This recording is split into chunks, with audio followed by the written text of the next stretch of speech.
हैदर ने बिल्कुल फिल्मी अंदाज में अपना करवा चौथ मनाया है। सीमा का ये पहला करवा चौथ था और उसका ये वीडियो अब सोशल मीडिया पर धूम मचा रहा है।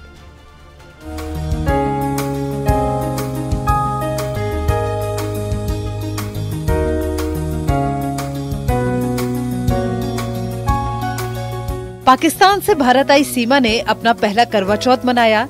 सीमा हैदर के करवा चौथ का वीडियो सोशल मीडिया में जमकर वायरल हो रहा है।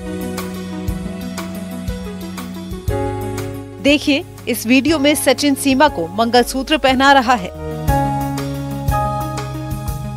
सीमा दुल्हन की तरह सजी हुई है। सचिन ने सीमा को मंगलसूत्र पहनाया और सीमा ने सचिन के पैर भी छुए।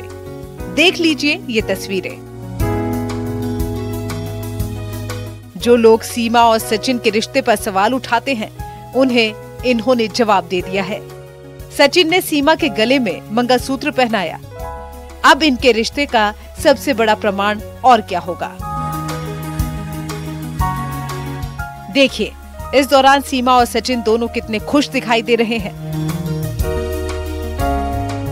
इन्हें खुश देखकर परिवार का हर सदस्य भी बेहद खुश है।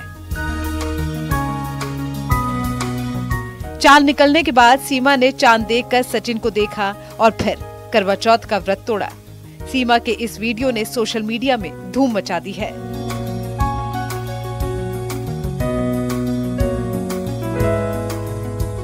सीमा और सचिन के करवा चौथ की सारी तैयारियां उनके मुंह बोले भाई एपी सिंह ने कराई थी। और इसी के साथ यहाँ रुकेंगे एक छोटे से ब्रेक के लिए। खबरें जारी हैं, बने रहिए हमारे साथ।